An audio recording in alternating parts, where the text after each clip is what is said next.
The following program was provided by a valued member of our local community. Rogers TV is proud to support local producers and share local voices, ideas, and opinions. For more information, please visit our website. The opinions expressed in the following programs are those of the participants and do not necessarily reflect those of Rogers Cable or Rogers TV.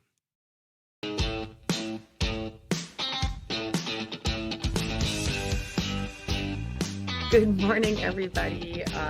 We are here today for the NB Poli Pod, episode number 7,158. 24,373,000. We are here in Menaquist, the unceded territory of the Wolastoqey, Mi'kmaq, and Pescataway peoples. My name is Joanna Killen. I'm here with Beatrix Killen, Brent Harris. Hey. And we're here to talk all about the national election, the federal election that's happening. And Brent's got notes. Strictly post-debate, especially. So this is our post-debate coverage. We meant to try to get this out a couple of times over the past 2 days, but I've been taking notes like a wannabe journalist over here. So watch the whole thing. We missed maybe 6 minutes total, just in between making sure we could get this little one to bed. And put the debate on upstairs. Yeah, we listened to it old school. We listened to it as like a radio cast at one point in time, without the visuals. So that was kind of a throwback moment. But it was a fantastic debate, and there's lots to talk about from it. And we have some drama to talk about that spilled over from last week's episode with interviewing Karen Ludwig. Yes. Well, you know, you won't see Karen's episode on Rogers because Rogers has a policy, which is, I think, good, that unless we can give equal coverage to all candidates from, say, a particular riding, like they can only air that. So that would mean 5 episodes, right? We'd have 5. Yeah. Well, we'd have to at least demonstrate that we reached out to them and offered them a slot. Right. And we did reach out to multiple ones. Like we did reach out to Williamson. We did reach out to Melissa Young. We did reach out to Wayne Long and Karen. We tried to stick to the 2 major parties because in St. John, New Brunswick, there's obviously a bunch of other ridings. We know some of these candidates, so we figured we could get them. Of course, we're based here in St. John. Yes. The heart of the political class in New Brunswick. If you can't tell, we are also a very sort of grassroots operation, if you will. It's just the 2 of us. We are parents of 6 children. And they're all here, and they were all sick. And so if one of them wanders in because they just threw up, apologies ahead of time. But this is our life, right? So we're not really capable of having such a high level of engagement to even try to go book all these people. But more ideologically, Brent has more ideological parts about it. Yeah. I have more sort of operational thoughts about it. Just how we could never give a true sort of representation of everybody, especially since this is New Brunswick NB Poli Pod. We're not even talking about Jeanette Petitpas-Taylor or any of the others that are running and all the other ridings around. Although we did reach out to David Miles as well. Yeah, and again, it's due to the fact that I think we have personal connections with David Miles. So, anywho, it's one of these things where we couldn't make the commitment to all. We just did what we could to try to find at least one, and Karen was keen. Karen was the quickest one to book, so we booked her, hoping that would pull John Williamson. And of course, you heard last week in the last week's pod, there was no question about it. That's a unique new riding. You had a riding that's been historically completely rural. And now it includes almost 20,000 St. Johners. Yeah. From an urban. In my ward. From your ward. So, we were eager to get someone from there to talk about some of those dynamics. And I will say, I don't think I ever thought I would talk about Sheldon Lee on this podcast, who was a former Liberal MLA from down in Charlotte County in like the 70s. So I mentioned that because there's still these groups of people that I know being from there that used to be diehard Liberals, very well organized, got Rick Doucette elected. Before that was Sheldon Lee in the 80s, 90s. I can't remember when Sheldon was there. Anyway, but yeah, and it's just like those dynamics are changing. So we were eager to talk about it. But I do have some more opinions about this. And to be honest, here it is, folks. If you're a third party and you guys have nothing on Joanna and I, because we've run multiple elections for the Green Party, and you can't get 10% of the vote in the polls, and don't forget, any poll, if any poll can show, I mean, 4% was the threshold for the debate commission. Yes. But even just 10% is a decent round number. If you can't get any poll to show that you have 10% support, why would we go out of our way to take our scarce resources and time to give you our platform? To me, that's my opinion. Like we put a lot of time and effort into this, and so the Green candidate moaning and griping online, NDP moaning and griping online. It's like, first of all, none of you were paying attention to this podcast before. Yeah. None of you were. We interviewed a Liberal and you lost your minds. Sorry, but like, not sorry. And the other thing is like, we've been doing this for 2 years. If you had a political bone in your body, or if you had an axe to grind politically, we would have been giving you every opportunity. We love to ask for guests, you know. Yeah. So it does kind of feel like opportunistic, if you will, to Absolutely. just you know, roll in and then just start, you know, getting mad at us because, well, this is a politics podcast. How could you not have all these people on here? And it's like, yeah, again, like we are scarcely resourced here, and organizing, you know, let's say a whole candidates forum for a particular time, place, whatever, involves a lot of moving pieces. As someone who has coordinated tons of events, it is like a, you know, a day's work at least to try to get everybody on the same page. So I do apologize to folks. Brent definitely has more bombastic opinion than me as usual. Combustible man. So I do apologize that we could never fit. Maybe someday we'll have the New Brunswick news organization we've always dreamed of. Or whatever we call it. Yes, we can host candidates forums and be moderators, and we would love to. We would love to, and we are going to have Mark Rouleau on this podcast. Yeah, Mark Rouleau. We have 4 guest book now. We have 4 guest book out. So guys, this is going to be a fun little season coming out of this election.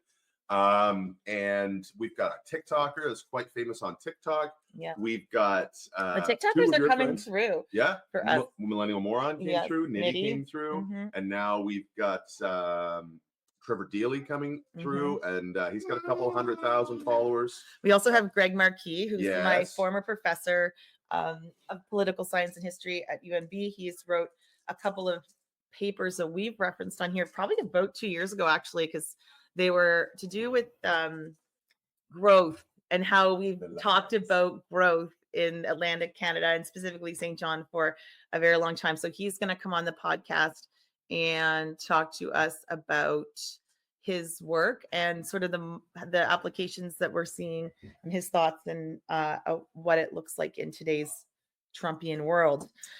We also have Nick Scott coming out, who actually is employed by the GNB. He's a advisor to the premier. Yes. The clerk. Advisor to the clerk. And so Nick, though, he's a friend of ours from way back from the Pondish Bonde Center, because we both went through the Before Change accelerator program. And social enterprises. Yeah, Nick was always kind of around supporting that, and his really big change maker, innovator, social enterprise world traveler, gallivanter across many borders. And I found another interviewer, someone to interview, who's an AI specialist in this province. So we got 4 weeks. We're booked out. We're going to have a wide-ranging conversation, and I think it'll be really well timed because you know we'll have one more podcast before the election happens, maybe 2. We might be able to drop both podcasts next week. If you are good, if you guys are nice. If you guys behave. And of course, thank you to our Patreon supporters that make it all possible.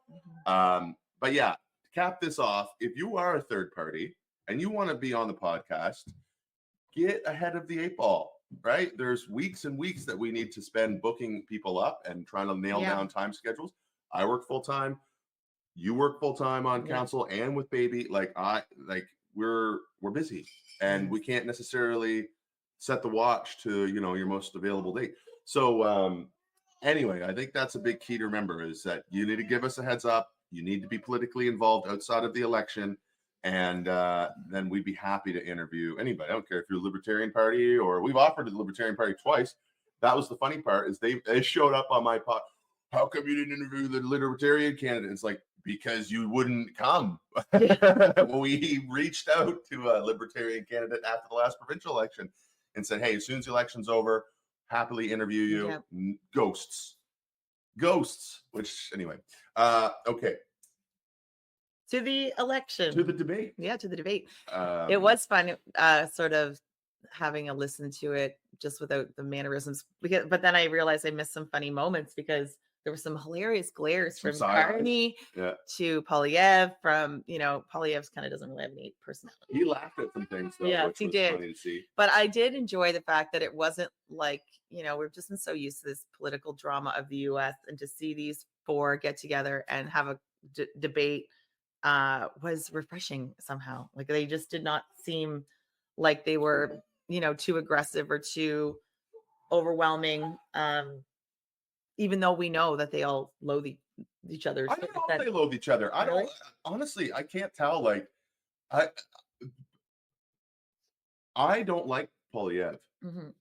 And I have been clear about that. I've also been clear about hating the Liberal Party. Like, I really don't like the Liberal Party. It's sort of like this proverbial fence-sitting party that never wants to land on anything or like be wrong about anything and not take any risk. Right? Maybe that's Canadian. Be super polite. Maybe it's Canadian. Maybe I don't like that feature about Canadians. But the reality is like I like Pierre Polyev more today than I did yesterday because of that debate. Because I thought he did a great job. Sorry, moving around here. Beatrix just woke up for a nap. So, yes, you did, didn't you, dude? So it's like I thought he did a good job at trying to temper things. And what that tells me is the message hasn't changed and the content of his message hasn't changed. So I'm not necessarily any more of a fan than I was before. But I like him better because it shows me that he's coachable. Yes.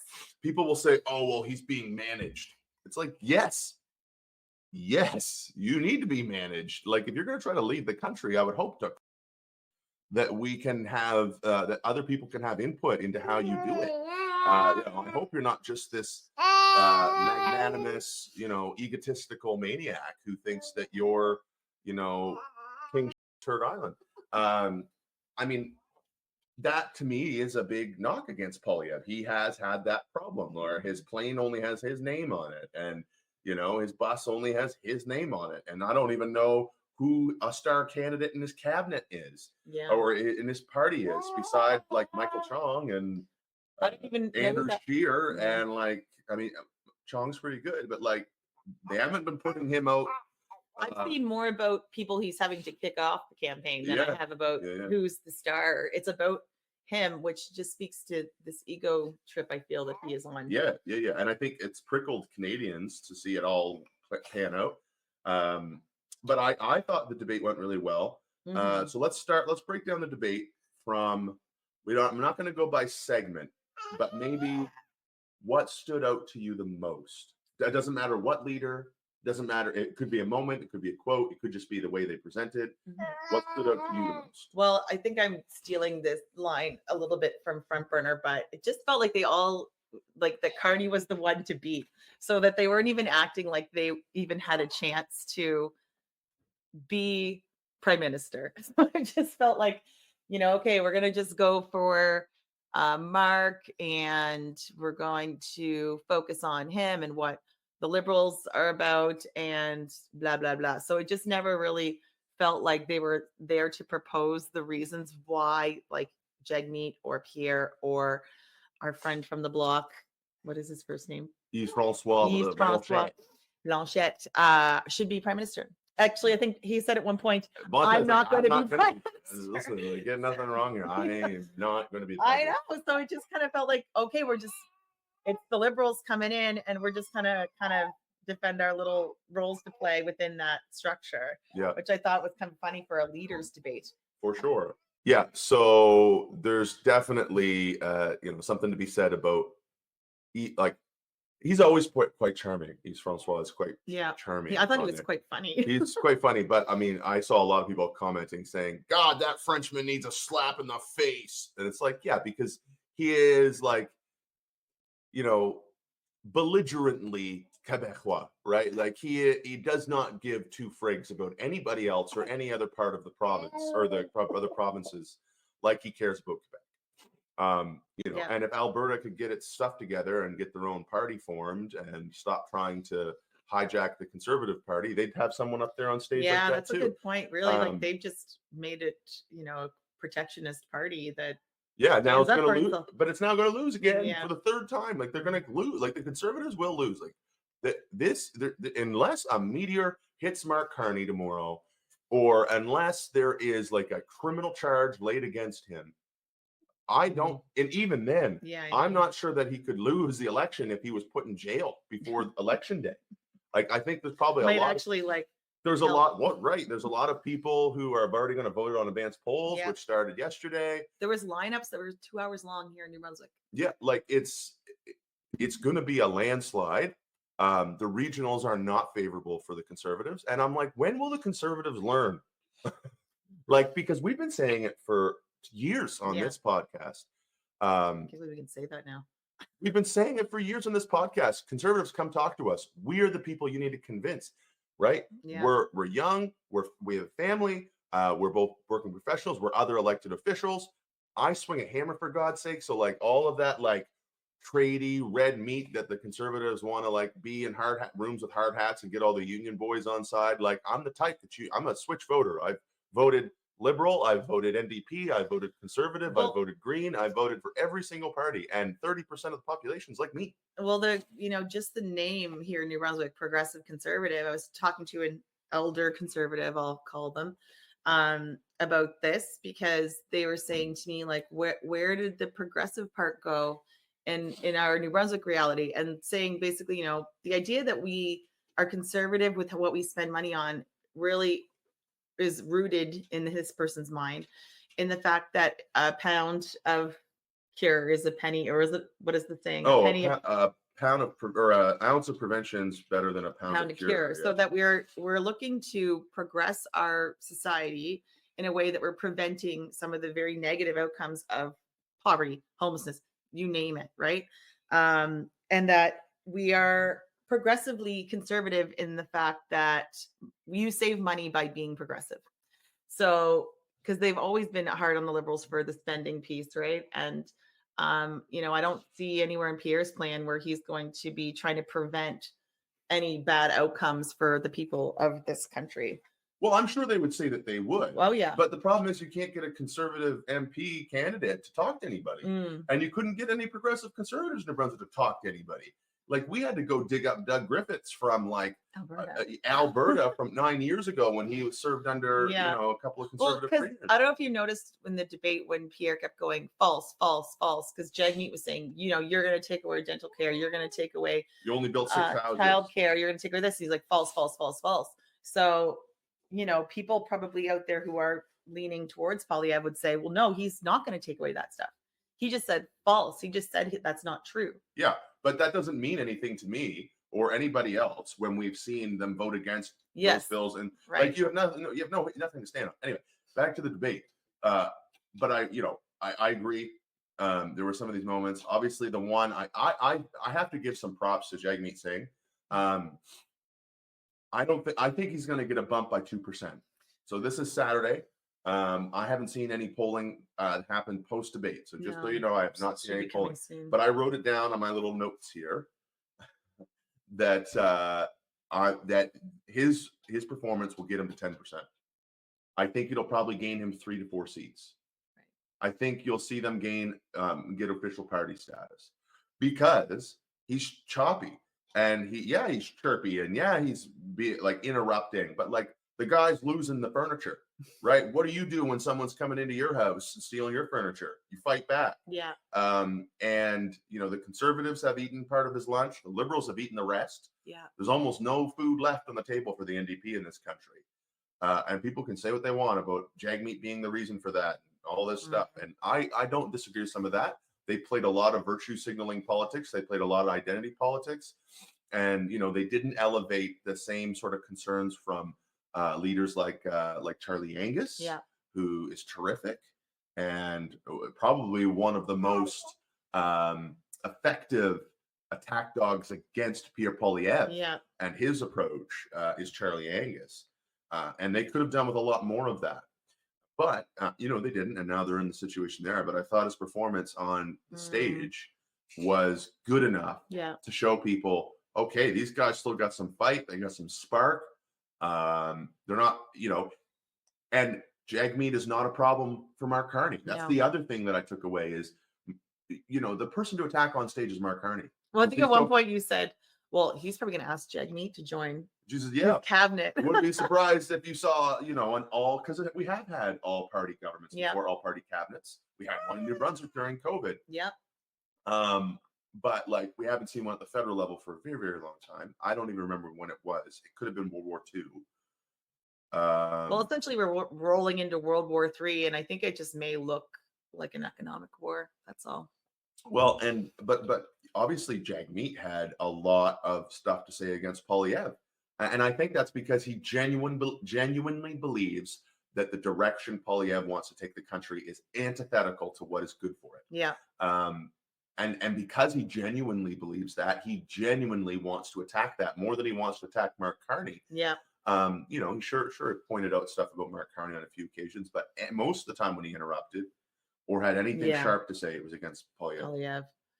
No, you could clearly see the lines between, 3 against 1 in some instances. Like, they do not have a lot of good things to say about Polyev, and we saw the bombastic side eye from Carney when I thought he asked a great question. Why don't you want to get your security clearance? I did like that piece of it, like the question asking of each other. Yeah, I did like that too. What did you think of Pierre's answer there? Oh, I didn't want to be gagged. It was so cowardly, right? It's just like, okay, I'm not asking anybody to do something I wouldn't do. Exactly. I was gagged when I was on council and our union was striking, and we were told you can't talk to anybody. You're not allowed to. You'll undermine the negotiation process. Well, I did, and we did, and we lost our committee positions because we believed in the discipline of dialogue with both parties, and the fact that any negotiation is not strictly bureaucratic. Yeah. It is most primarily political. Right? People want to relegate the politicians at the municipal level to the background and call us a bunch of idiots and think we're going to ruin everything and mess everything up. That's because municipalities are largely led by the bureaucracy. They're not led by politicians, and politicians have allowed that to go on for a very long time, and we pushed against it. Yeah. So I don't think I'm asking Pierre to do anything I wouldn't do. No. If he really believed there was something to find out about, you should have got your security clearance, and you should have been brave and courageous and gone and risked the lawsuit or whatever else, right? If you needed to whistleblow that bad, or you predict that you'll need to whistleblow that bad, then you probably should get the clearance done, get in there, see what's going on, and then realize what corruption you must tell stop. everybody about it. Like it seems like you're chicken if you're not going to actually go investigate the issue at hand when you have the chance to. Like you're actually 900. What was it that Jagmeet said? It was 932 days since you had a chance to get your security clearance. He's probably like some poor NDP staffer going to look up. Yeah. When was the first day? How many days? Divide, carry the 3. But I mean, it's not even a logical statement to say that. Well, it's cowardly. Yes. It's like, sure, you're right. If you have to sign a document that says you're gonna look at things that are important to national security, which means if you talk about national security, you could be charged with treason. Like that is a whole thing. But at the same time, if China literally is robbing the country of its democracy, then go to jail and be called a traitor for saying to people and saying you have the proof and that you saw the proof. Like, I don't know, like you're going to operate at this level. You got to be willing to run into the building when it's on fire. Like that's what, considering he's been saying the country's on fire for the past 4 years. But it just looked like he wasn't really willing to run into the building. Like, I'll let the firefighters show up. I don't want to get my hands dirty. I don't know how you like have a prime minister that's unwilling to do that. But, absolutely. What else we got? One of the things that I thought was really good defense by Carney. So I think as far as a performance, I like Jagmeet's performance the most. Okay.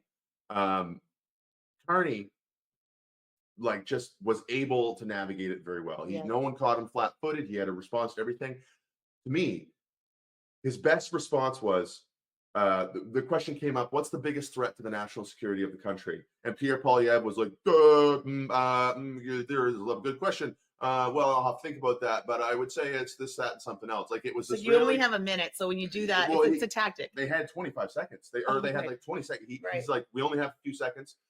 Quick answer. What's the biggest threat? And Poilievre didn't have a clear, coherent answer. No. Carney didn't skip a beat. China.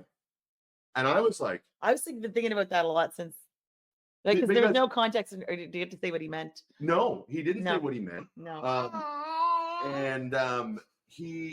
He obviously, there's lots going on. Like, we're reading about this reality in about oil. Yes. Where we are turning most of our exports to China Mm-hmm. over the last little bit. And, Carney played a lot of defense on the pipeline piece. People saying, well, you're not serious. Like, here, try to drive home. These guys are anti-project. They don't get anything done. Mm-hmm. And Jagmeet was like, they bought a pipeline, man. They bought a pipeline and finished building it. And blasted it through BC. Yeah. You can be mad all you want about the pipeline costing, $20 billion more than they were. In fact, they were. Of course, everybody is. I mean, you had to put a pipeline through a dang mountain. Mm-hmm. I think it's probably going to run into some issues, but like, whatever. But they bought a pipeline. Exports increased 50% nationally because of that. And a lot of this is going to China. So for Carney to know that, and to know that the United States is his ballot question, right? The reason people want to vote for Carney is because they look at him as the person who can outfox, outsmart, and outgun Donald Trump in a trade war, right? You basically have Carney, who's one of 10 human beings on planet Earth that has the carnal knowledge on a system like he does.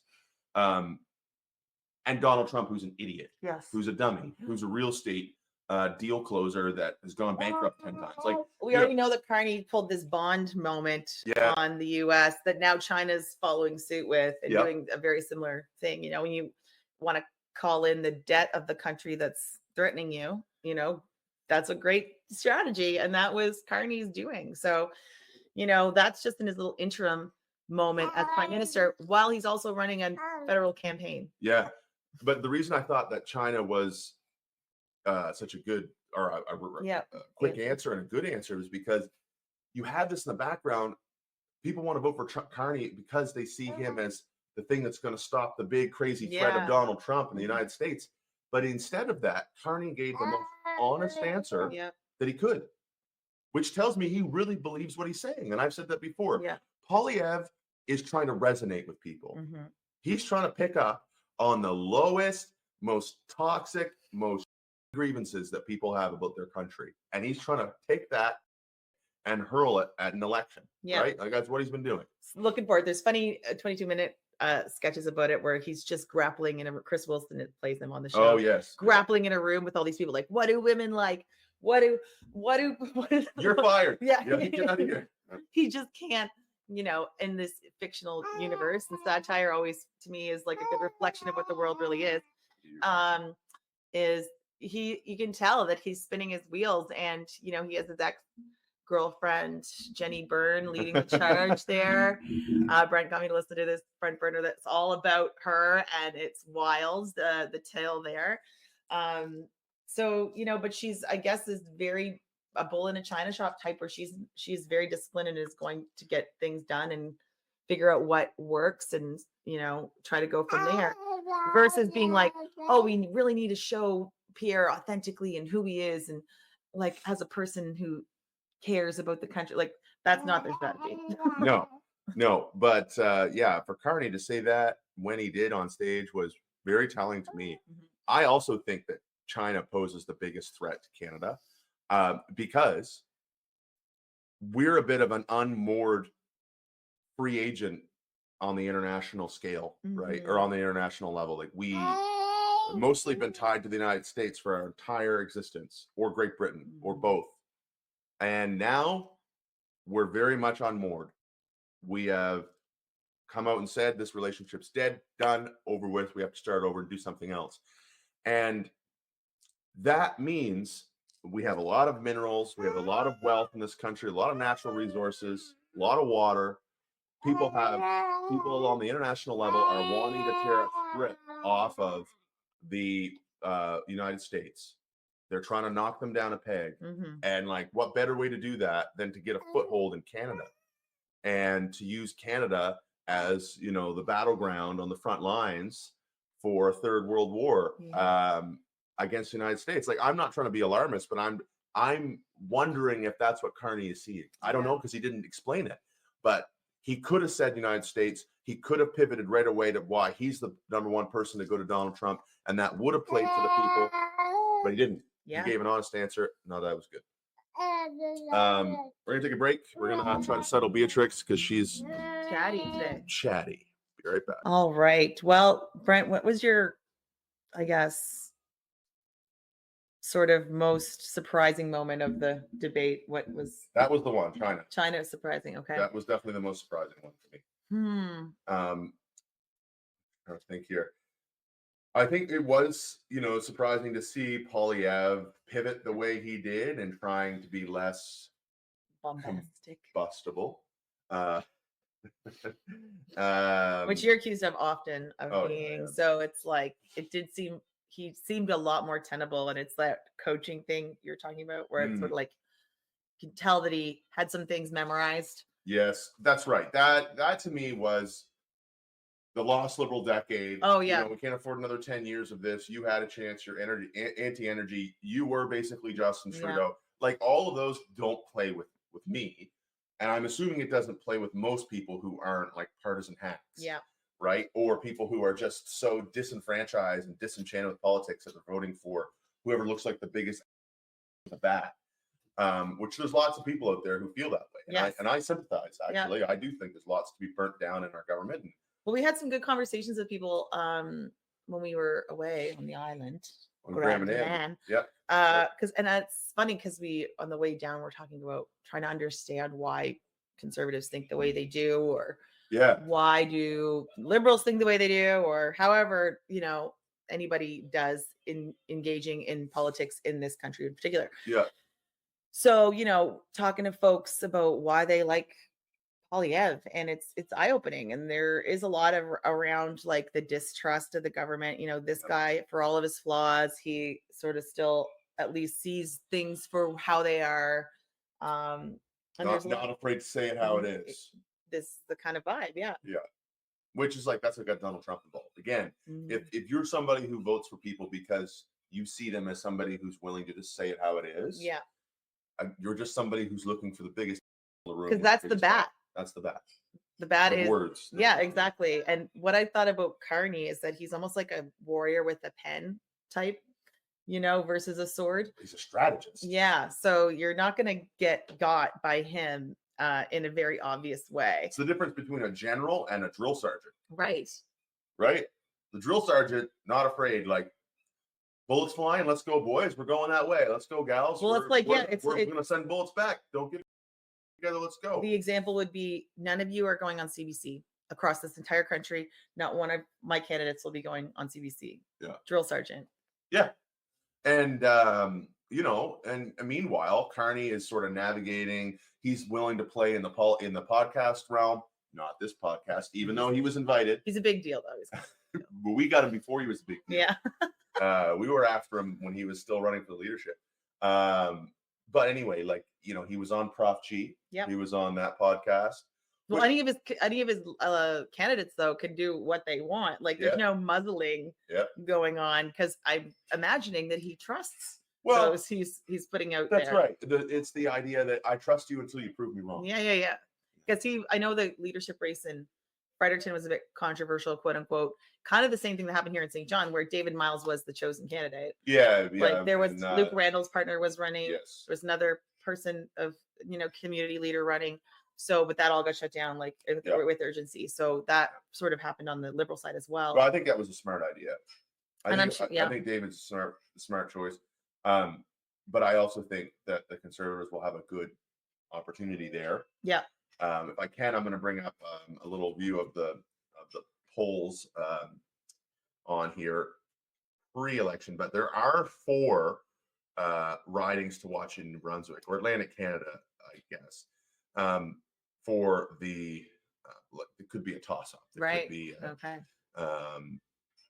so, but beyond that, like the evening, as far as debates go, Carney played really good defense on the pipeline piece, which will really support him well with switch voters who are a little prone to believe that liberals just don't want to do big things and talk about values and social values and not really get anything productive done. Right.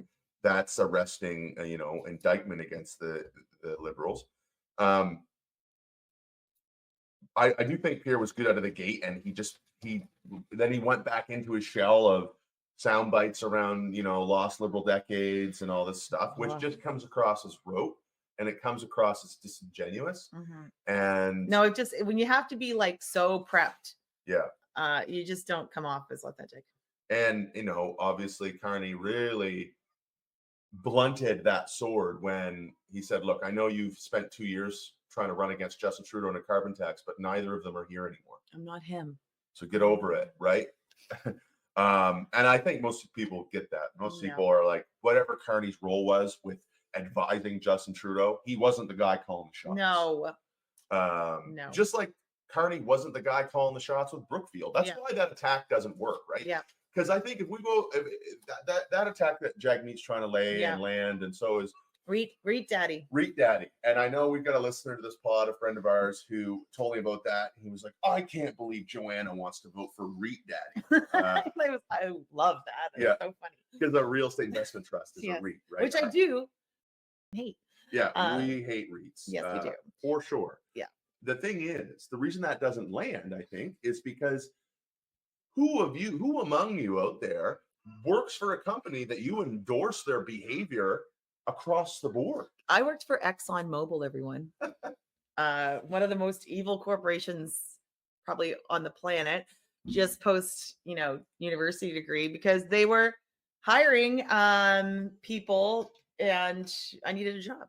So, but is that going to be an indictment against my participation in the Green Party? Did I love everything Exxon did? No. Did I love that I made $32,000 a year being an administrative person? Sure did. The year was 2008.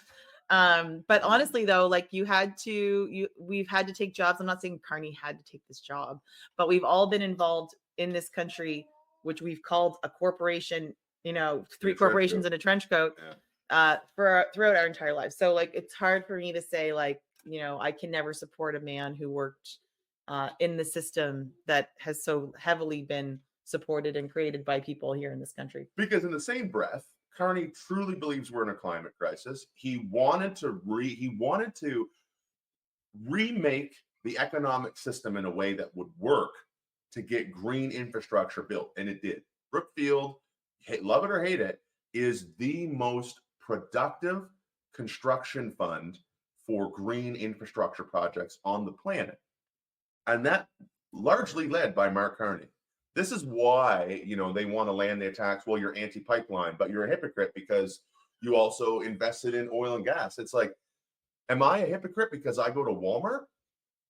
Yeah, I am. But how much do I have to play the game? Like, can I go down the road and hire Janet to make my clothes and afford that? No, I can't. So this is a dumb attack line, in my opinion. It just is not believable by most Canadians. I'm an anti-consumerist, slightly anti-capitalist kind of bent dude, but I have to participate in this system regardless. I do have a savings package for my children's future and their education that is invested in the stock market, which I hate. Yeah. But it's like, what other avenues do we have? I'm not going off grid and raising my kids to, tend the fields. What's that movie we watched? Mr. Incredible. Yeah, which is a good watch for anybody who's got kids and has struggles with the modern world. Viggo Mortensen, very, very good movie. Yeah. But really points out, there's a balance that you almost need to strike, taking and isolating, say, your whole family away from the modern world or the world, so that you have pure and realized ideals. and then you march but all of us unfortunately are stuck with this reality, and Yeah. you know, those of us out here that are trying to improve it and make it better and change it, Yeah. need to do so with others. It cannot That's be done right. alone and in isolation. So So, you know, Mark Carney had to take money and put it in funds that would make money, and some of that included oil and gas, everybody, and like newsflash. But that shows somebody who's at least responsible and mature enough to be able to navigate a difficult juxtaposition. Anyway, that was a good little round there. yes. Anything else? How about for you? What would you say? What was the worst thing that happened? Oh gosh. Well, I always say when they talk over each other, but I felt like that was a pretty decent showing of them Yeah. respecting each other's space. A little bit, yeah. And yeah, a little bit. They weren't too bad. I kind of, it's funny having the block guy there. I felt bad for the Greens. Yeah, of course. I thought that was pretty unfortunate because, you know, like he said, I'm never going to be prime minister. And so why wouldn't you just have Jonathan there? If you haven't, Yeah. there's a lot of people talking about the debate Yeah. commission, and you know, the debate commission was stood up by the Liberals to try to get past these crazy sways and debates that were all over the place, and whoever had the biggest amount of money got Yeah. to do the debate. And one year it was McLean's, next year it was CBC, and then CTV had to have their own, and then TVA, and Yeah. then I there was was like getting 9 to, debates, and then there yeah. was like no debates, and so they put a debate commission together, and they really did mess things up. Like, you know, they told the Greens, you got to have candidates in 90% of the ridings.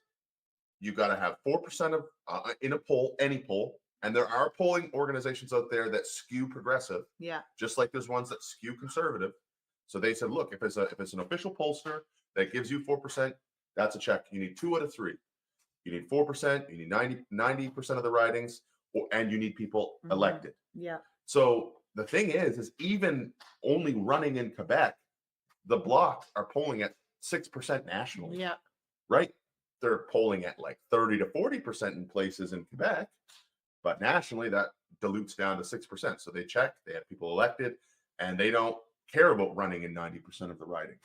Nor will they ever. Nor will they ever. Admittedly, by them. But the Greens didn't do that. No. They've never really gotten above 3%. Couple had them at 5% at one point in time. They did not get people running in 90% of the ridings. They're about 100 short of that. Right. They're all, like, out of the 348 ridings, or 338. Used to be 338. Right, but now, they've added more. I think it's like 340 something. Yeah. Should know that, but I don't. But yeah, they were like 220 ridings is what they were running people in. So I mean, if you got rules, you got to follow them. I guess. But for God's sakes, you email the Green Party. They built their entire campaign around getting Jonathan Pedneau on stage. Yeah. And Jonathan Pedneau's got game, folks. I will say, like, he's a good communicator. Yeah. He's perfect in French. He's Quebec. Yeah. He's from Quebec. And like, he has the best chance to take the reins from Elizabeth May. Yeah.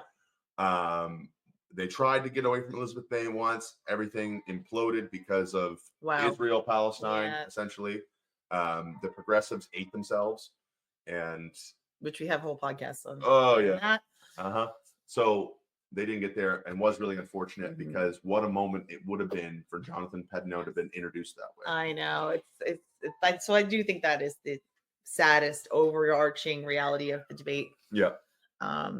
Unfortunately. So yeah, I think you're gonna be lucky to see even Elizabeth May win her seat. I mean, if she's polling incredibly out there. Or actually, no, she's not. She's tied with the Conservatives. It's tight. Yes, I did see that. Conservatives do beat progressives up there. Yeah. They do.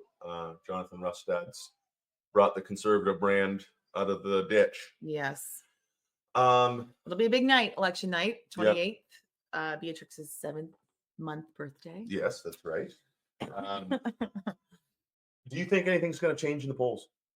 Do you think? No. Do you think anything's? What do you think the result's going to be? I think Carney wins for sure. I think it's a red-ish wave, but I don't think it's a minority. You think it's a majority? I think it's a majority now. Yeah. I think the country has I just still can't get over how the Canadian flag went from being something we were really grossed out by like 6 months ago to being now something that is like, yes, absolutely. Well, yeah. Anytime you see a Canadian flag, flying off the back of some halftime. We saw a bedazzled jean jacket with elbows up on it. Yeah. I'm like, okay, I guess we're all in this together. It's very pandemic reminiscent. Yeah. Like Early pandemic. no, Freedom Convoy. it's March, April 2020 pandemic. Where it was this, we gotta come together to get this virus under control, and here the virus is Trump. And so coming together under that threat, like I think you've talked about this a bunch this week. So I get a like daily podcast from Brent. I know. About the concept that we will come together under this, and then sort of be fighting on the other side of it about conservative liberal things, but we have to unite over this bigger threat. All the infighting we're doing as a country has dissipated due to a larger thing. Thing. Everybody's rallied to the flag. But I genuinely want to know how conservatives, like I'm talking, we have tried to get Andrea Mason on here. Yeah. We have tried to get Jeff Carr on here. We have talked to Dominic Carty, who says he's not a conservative. No, he's Canada Party. He's now Canada Future Party, Yeah. which anyway. We tried. And I'm like, it just seems like conservatives at every turn want to bury their head in the sand and say, we're right because you're wrong. And I know so because I say so. And it's like, no one believes you guys. No one's coming to you anymore. Yeah. Polyev, when Justin Trudeau was seen as the clown of Parliament Hill, for all sorts of reasons that I think are not necessarily authentic, but I understand them. Yeah. Why people felt that way about him. Because he did come across as a finger wagging, Canadians aren't anti-trans and we don't believe that stuff. And Canadians aren't racist and we don't believe that stuff. And it's like, yeah, you may want that to be true, but it's not real. No, there's a lot of people that are, and we need to live next door to them. So we got to figure this out.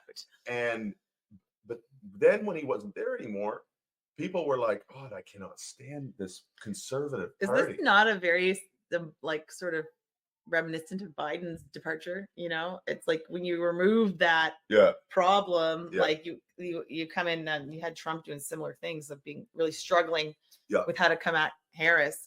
And now you're seeing it with Polyev. He's a little bit unhinged, unmoored. Feeling... Untethered. It's right. Like his moorings have been let loose and he's just waffling.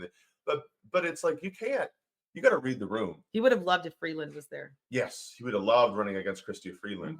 Mm-hmm. But Mark Carney's a different beast, and he should have cozied up to Mark Carney a long time ago. If I were Polyev, I would have said, look, I respect Mark Carney. Conservatives appointed Mark Carney to this position. We may have some disagreements on some political features here, but if I win this election, I will be making an official offer to Mark Carney to be my deputy prime minister or chief financial advisor, whatever. We respect this guy's game. That would blunt so much Carney. But instead, they decided to go to the gutter and try to pull the cesspool of accusations and conspiracy out of there and throw it at Carney. And Canadians were just like, gross, whatever. Get out of here. No, and you remember Polyev in Nova Scotia cozying up with literal white supremacists. And Proud Boys. Being, up in the comment section of a lot of really creepy things on YouTube. Diagolon and all the hashtaggy, stuff where he has been courting. He's been courting convoy folks for a very long time. And now that he's how are they going to feel when he distances himself? Right now, he's actively trying to distance himself from that. Oh, of course. And become more centrist and more soft and a little more amenable. But then he's still over here doing these crazy rallies where he's lying about numbers and all that kind of stuff. So it's he doesn't know who to be or how to be it to who right now. I feel like he's really lost his mojo. Yeah. His right-wing mojo. Yeah, and so this will be the fourth election that conservatives have lost, and I'm just going to keep asking the question, and we don't have a lot of conservative listeners here, but we'll keep posing it. When are conservatives going to learn that there is a diametric different position you need to take? And I would lend this. If you want to know what would inspire Canadians, there are conservative thinkers out there and conservative idealists, if you will, that I would point you to.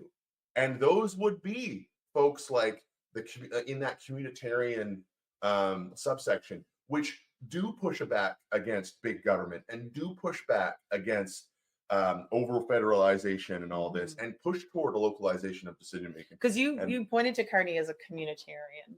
Carney has some of those communitarian vibes. And that's only because a TikToker we're going to have on in a few weeks, Trevor Daly, pointed this out.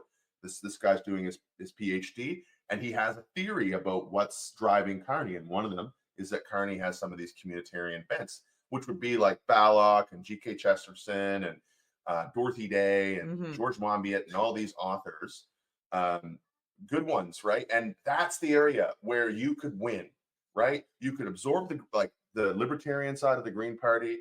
You could eat the Liberals' lunch and probably steal a bunch of NDP folks, but you would have to lose they's alt-right, like Christian nationalists. You got to lose those dudes, and but they're not going to help you. Statistics do not lie. The decline of those associating themselves with religion is continuing.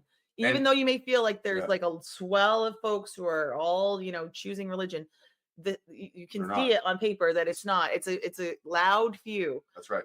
The stats don't lie. No. The only difference in the church community now is instead of having thousands and thousands of churches in every community all spread out, they're now mega churches that look big and have laser machines and fog machines. But just drive around anywhere, any rural community, you'll see 4 or 5 abandoned churches. And so those used to be full. Yeah. And they're not. And even in this city, there's a number of abandoned churches from a number of different denominations. We just tore down one of the prettiest ones, the Gothic arches, and built condos. That's right. So, as much as it may seem like there's this groundswell of Christian, whatevers, there's not. No. You can read the information in Stats Can. So because the Anglican Church talks about this often, where they had what was it? A huge amount of Canadians. Yes. In 1990, I remember the stat because I had to do research for it. In 1990, there were 3 million Anglicans, just that one denomination. Out of what are like 30 million? 32 million Canadians. Yeah, right. So they had almost 10% of the population in one. And then the Catholic Church had about 20% of the population. And then the rest of the Protestants had another 20%, 30%. Yeah. And so 60, 70% of Canadians were going to church weekly in 1990, according to Stats Canada. And now it's 20%. Yeah. It's wild. So Conservative Party, if you're listening, free advice. If you just keep pandering to these people, they will keep you getting the same result. If you want to talk about how to win, come talk to us.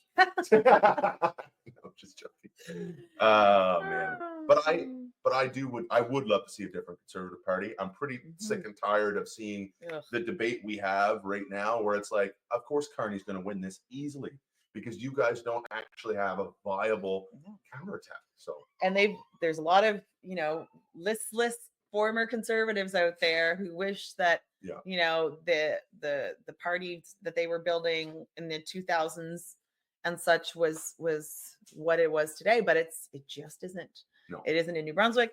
It isn't nationally. Instead, you're going to get people like Dominic Carty who are going to come out and make these new future Canada parties or libertarians of whatever, because nobody is clearly serving a lot of these folks, right? So, politics and grievances. All right, well, that's our pod for this week. Thank you so much, everybody. We got through it. We're going to be 2 days late, hopefully not $1 short. But happy Easter. Happy Easter. That's right. We're a long weekend here. And we do have one more podcast. We have 2 guests interview next week. So we'll see if we can't compile that into 2 podcasts and maybe drop 2 before the election. We'll see. But if not, we at least have a long stretch of guests. So we're looking forward to that.